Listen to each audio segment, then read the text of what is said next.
একদা হযরত ইউসুফ আলাইহিস সালাম স্বপ্নে দেখলেন যে আসমানের চন্দ্র, সূর্য এবং 11টি নক্ষত্র তাকে সিজদা করছে। ওই সময় হযরত ইউসুফ আলাইহিস সালাম ছিলেন কিশোর বালক। বিস্ময়কর স্বপ্নটি দেখে হযরত ইউসুফ আলাইহিস সালাম স্বপ্নটির ব্যাখ্যা বুঝতে পারলেন না। তার মনে কৌতূহল জাগলো যে এই স্বপ্নটির ব্যাখ্যা কী হতে পারে। এ কারণে তিনি স্বপ্নের ব্যাখ্যা জানার জন্য ও এর মর্ম উদ্ঘাটনের জন্য তার পিতা হযরত ইয়াকুব আলাইহিস সালামের কাছে নিজের স্বপ্নের কথা প্রকাশ করলেন। হযরত ইয়াকুব আলাইহিস সালাম স্বপ্নের বিবরণ শুনে খুবই খুশি হলেন এবং তিনি বললেন, বাবা, এই স্বপ্ন খুবই ভালো একটি স্বপ্ন। তোমার স্বপ্ন থেকে বোঝা যাচ্ছে যে আল্লাহ রাব্বুল আলামিন তোমার পিতা ও তার পূর্বপুরুষ হযরত ইসহাক ও হযরত ইব্রাহিম আলাইহিমাস সালামের মতো তোমাকেও নবুয়তি প্রদান করার জন্য মনোনীত করেছেন। আসমানের চাঁদ ও সূর্য মানে তোমার পিতামাতা, 11টি নক্ষত্র মানে তোমার 11 জন ভাই।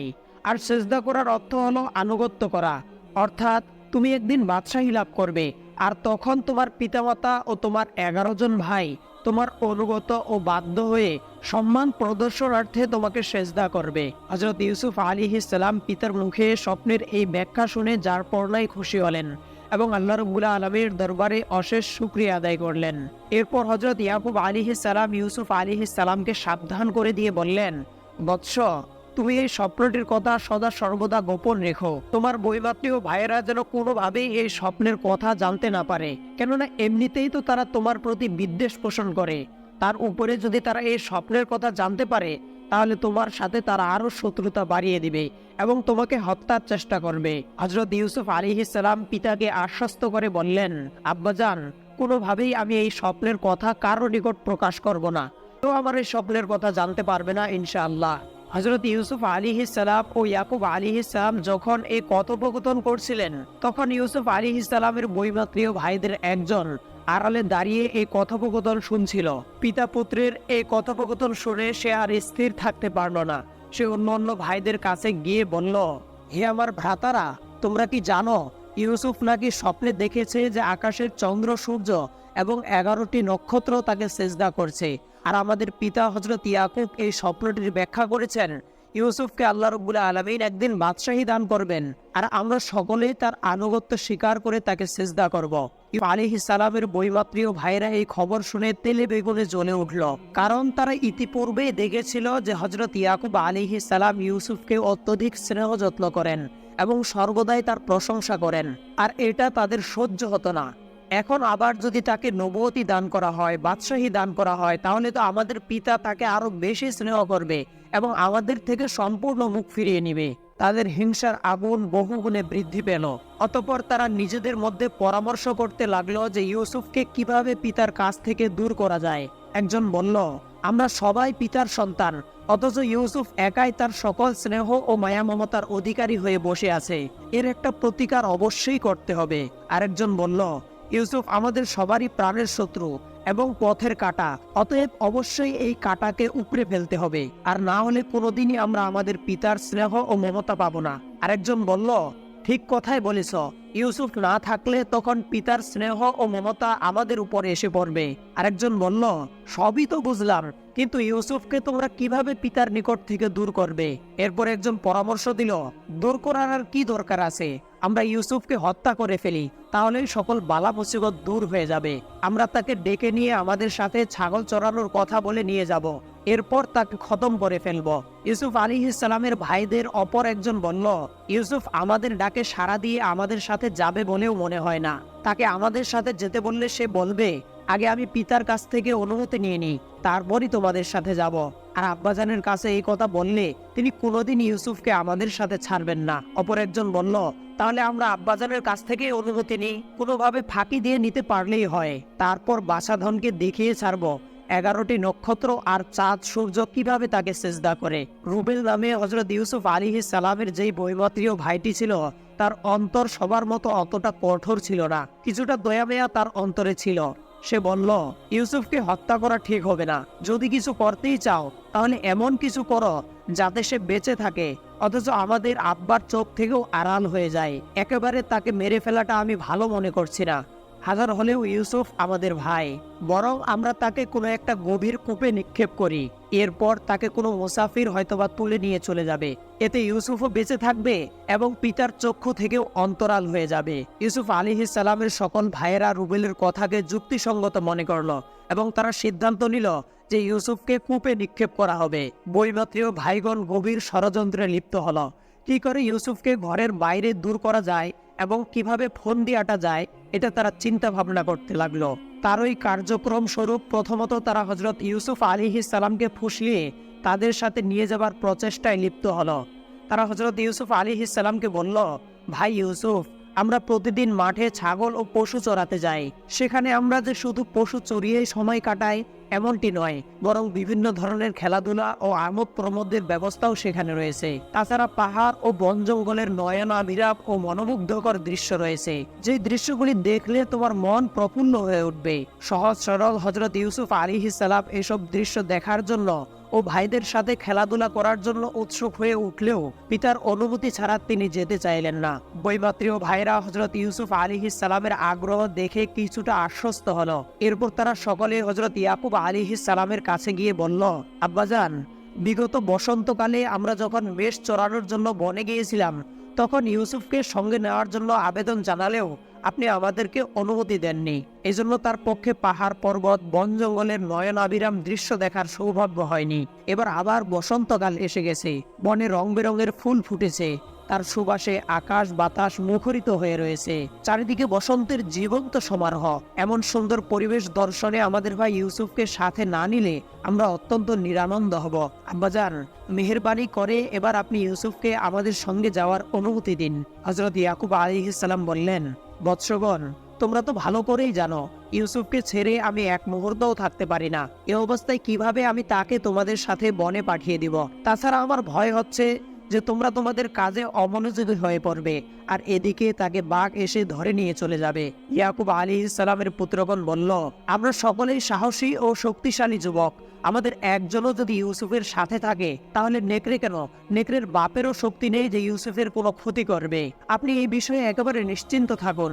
আমরা এতগুলি যুবক থাকতেও যদি ইউসুফের কোনো ক্ষতি হয়ে যায় তাহলে আমাদের জীবন রাখার আর কি দরকার রয়েছে? হযরত ইয়াকুব আলাইহিস সালামের পুত্রগণ হযরত ইউসুফ আলাইহিস সালামের নিরাপত্তা প্রদান করার পরও ইয়াকুব আলাইহিস সালাম তাকে তাদের সাথে যেতে দিতে রাজি হচ্ছিলেন না। কিন্তু তারা ইউসুফ আলাইহিস সালামকে ফুসলিয়ে এরূপ বাধ্য করে ফেলেছিল যে ইউসুফ আলাইহিস সালাম নিজেই বলল, আব্বাজান, আপনি আমাকে তাদের সাথে যাওয়ার অনুমতি দিন। আমারও মন চাচ্ছে যে বসন্তের বাহার আমি দেখে আসি এবং আমার ভাইদের সাথে খেলাধুলা করে আসি। আমি অনেকদিন যাবৎ ঘরের বাইরে কোথাও যাচ্ছি না। আজ যদি একটু ঘরের বাইরে যাই তাতে দোষ কি? এতে আমার অন্তরও প্রফুল্ল হয়ে যাবে এবং আমার ভাইদের দাবিও পূর্ণ হবে। ইউসুফ আলাইহিস সালামের এরূপ কথা শুনে হযরত ইয়াকুব আলাইহিস সালাম শেষ পর্যন্ত নিরুপায় হয়ে তাকে তার ভাইদের সাথে ছাগল চরাতে যাওয়ার জন্য অনুমতি প্রদান করলেন।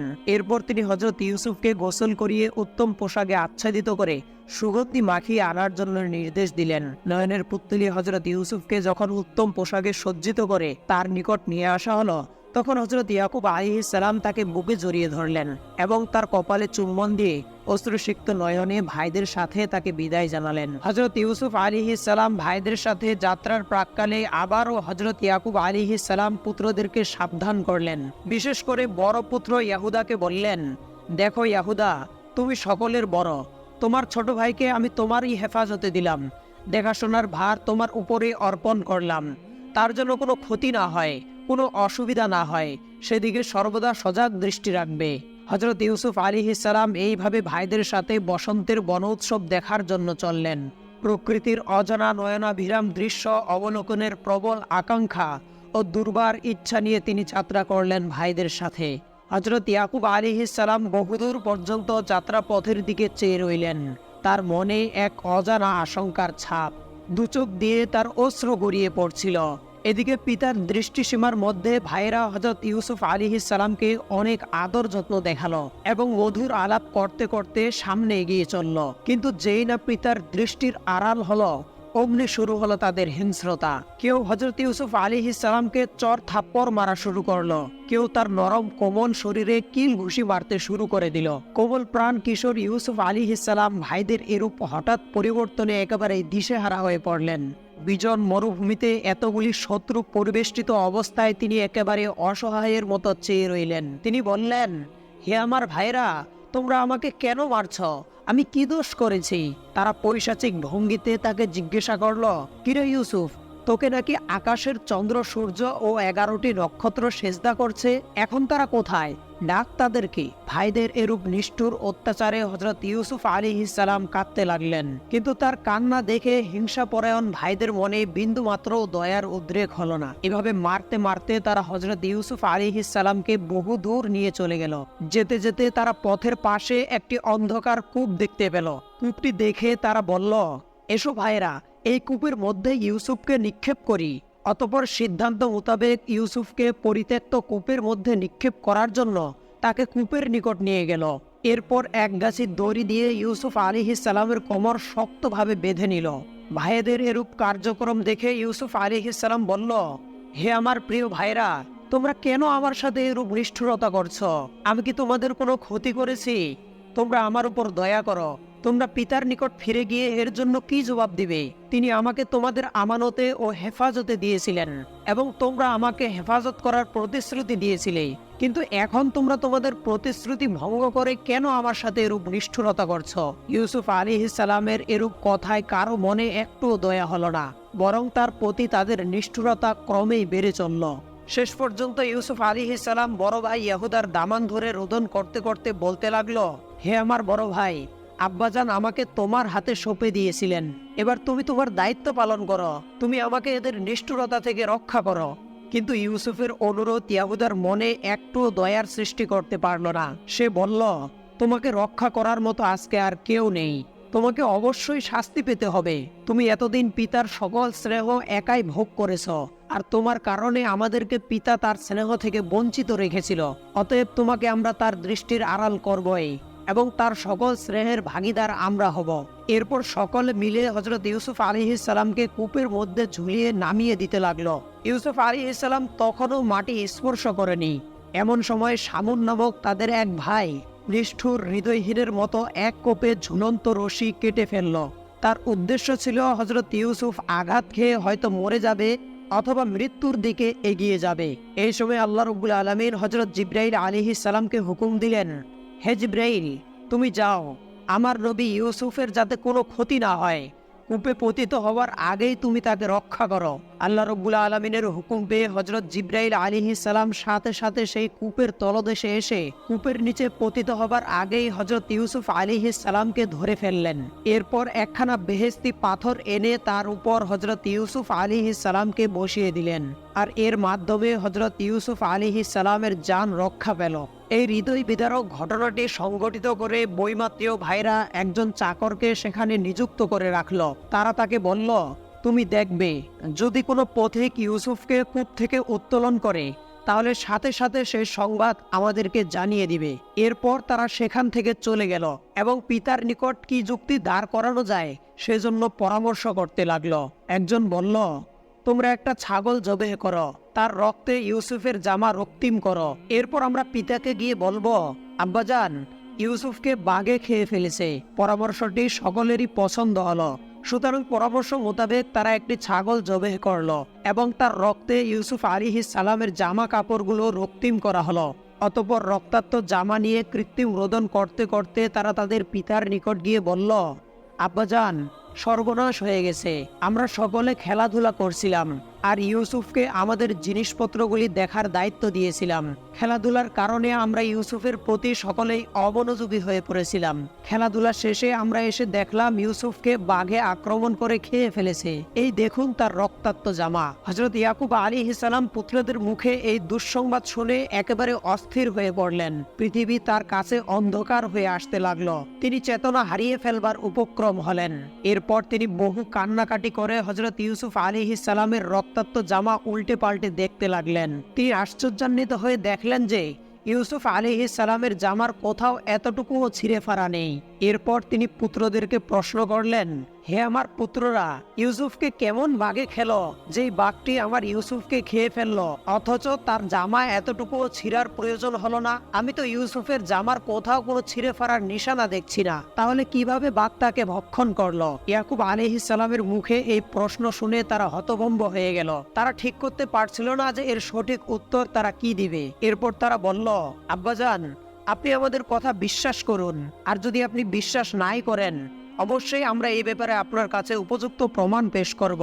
আধ্যাত্মিক জ্ঞানের অধিকারী হযরত ইয়াকুব আলাইহিস সালাম অনুধাবন করতে সক্ষম হলেন যে ইউসুফ আলাইহিস সালাম বেঁচে আছেন, তবে কোন হালতে কোথায় বেঁচে আছেন সে ব্যাপারে তিনি নিশ্চিতভাবে জানতে পারলেন না, আর এ কারণেই তিনি গভীরভাবে চিন্তাক্লিষ্ট হয়ে পড়লেন।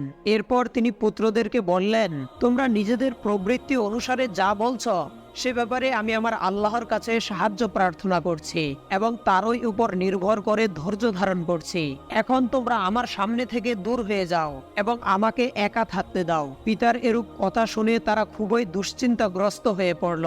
এরপর সবাই জঙ্গলের দিকে রওনা করল। হযরত ইয়াকুব আলাইহিস সালামের প্রত্যেকটি ছেলেই দৈহিক দিক থেকে খুবই পরাক্রমশালী ছিল। ছোটবেলা থেকেই তারা শারীরিক ব্যায়ামে অভ্যস্ত ছিল এবং তারা ভালো ভালো খাবার খেত, বিধায় তারা সকলেই ছিল খুবই শক্তিশালী ও সাহসী। ছোটখাটো বাঘ শিকার করা তাদের কাছে কোনো ব্যাপারই ছিল না। তাই তারা একটি সিদ্ধান্ত নিল যে একটি বাঘ ধরে তারা পিতার নিকট গিয়ে হাজির করবে। সেই উদ্দেশ্যে তারা একটি জঙ্গলে গিয়ে পৌঁছালো।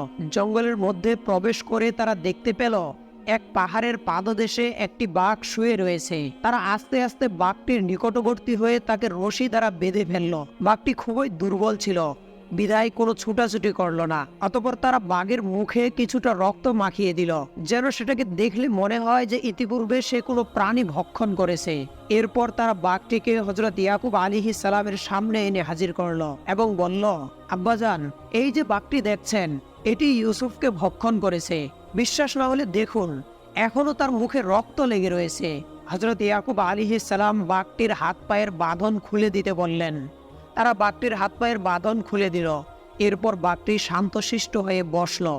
এরপর হযরত ইয়াকুব আলাইহিস সালাম বাঘটিকে লক্ষ্য করে বললেন, হে বনের বাঘ, আমি আল্লাহর নবী ইয়াকুব, আমি আল্লাহর কসম দিয়ে তোকে জিজ্ঞাসা করছি, তুই কি আমার প্রাণের প্রিয় সন্তান ইউসুফকে বধ করেছিস?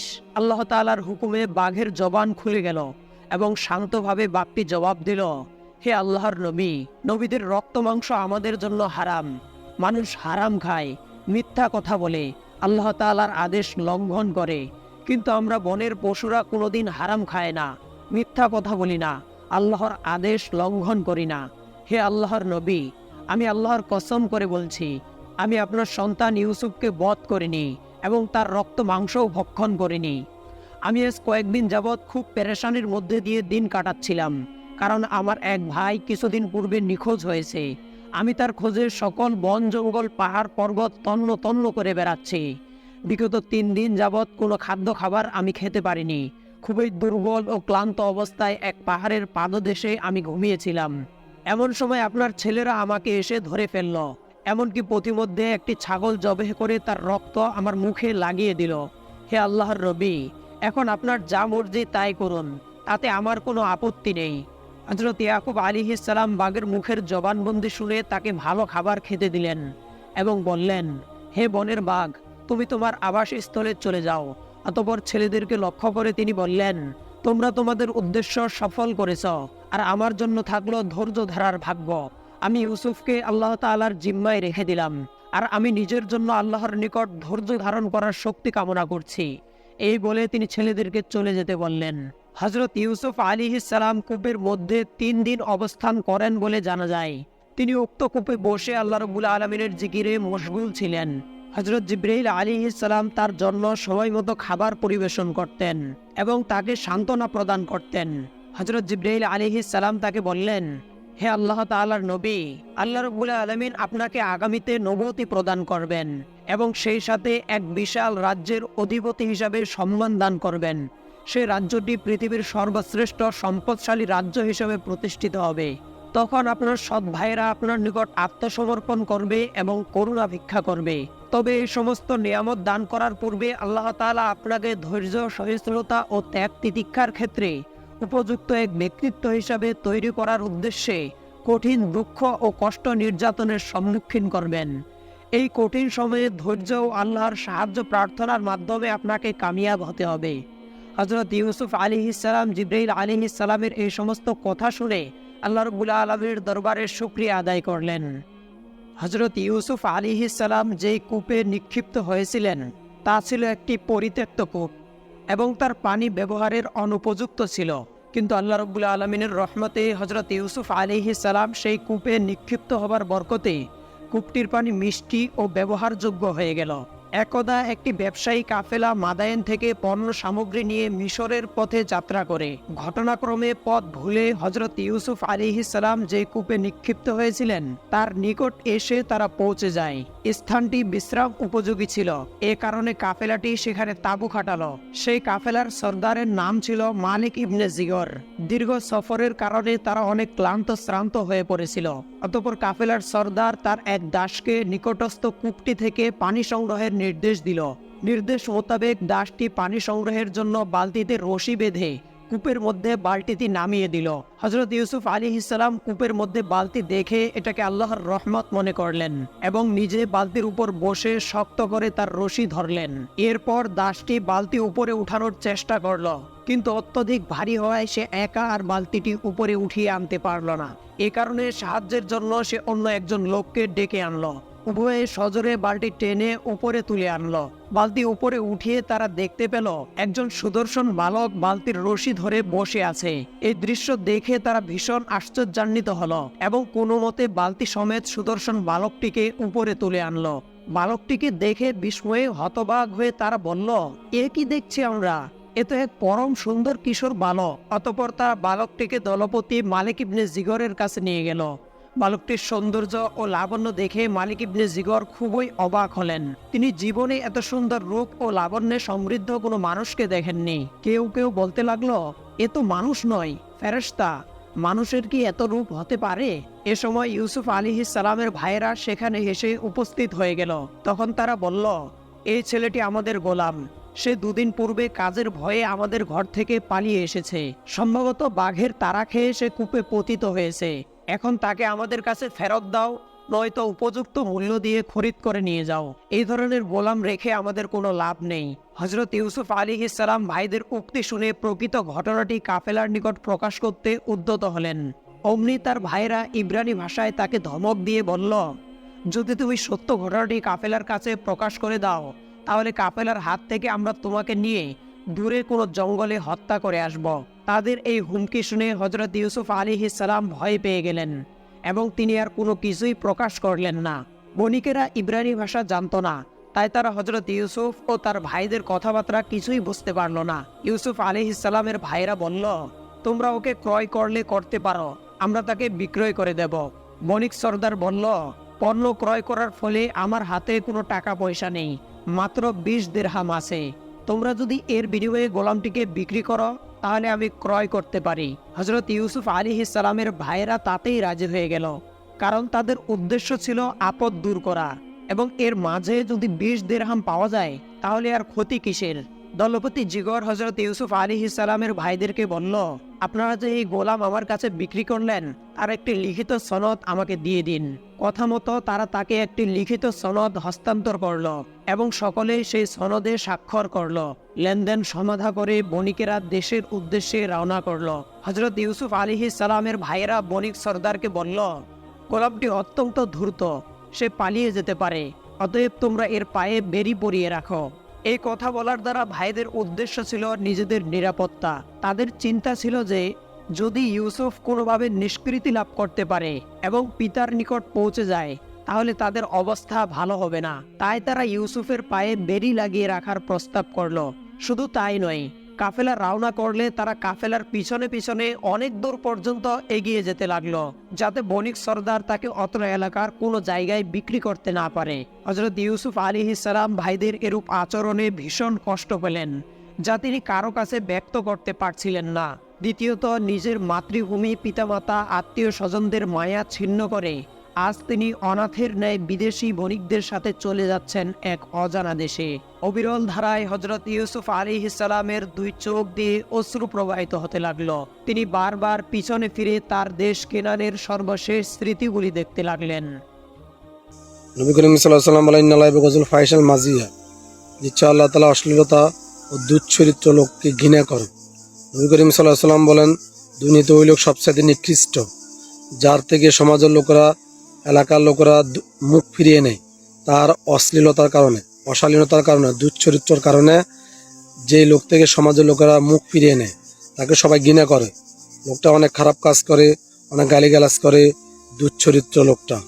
এজন্য হযরত লুকমান আলাইহিস সালাতু ওয়াস সালাম তার সন্তানকে বলেছিলেন, ওলা তুসাইদ খাদ্দাকা লিন্নাস ওয়ালা তামশি ফিল আরদি মারহা ইন্নাল্লাহা লা ইউহিব্বুল খায়িনিন।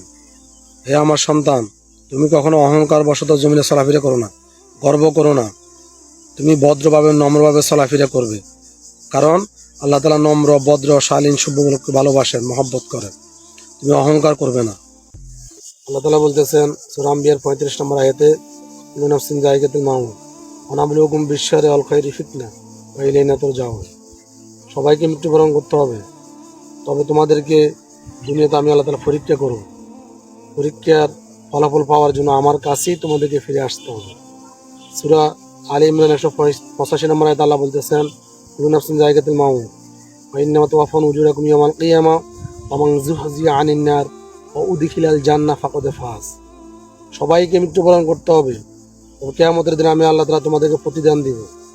যাদেরকে ওই দিন জাহান্নামের আগুন থেকে রক্ষা করে জান্নাতে ঢুকানো হবে, তারাই সাফল্য মণ্ডিত অর্জন করবে, তারাই সফল, যারা আখিরাতের মধ্যে জান্নাতে ঢুকতে পারবে। এই জন্য আমাদেরকে মৃত্যুর পরবর্তী জীবনের জন্য সদা সর্বদা প্রস্তুত থাকতে হবে, তাহলে আল্লাহ তাআলা আমাদেরকে জান্নাত দান করবে।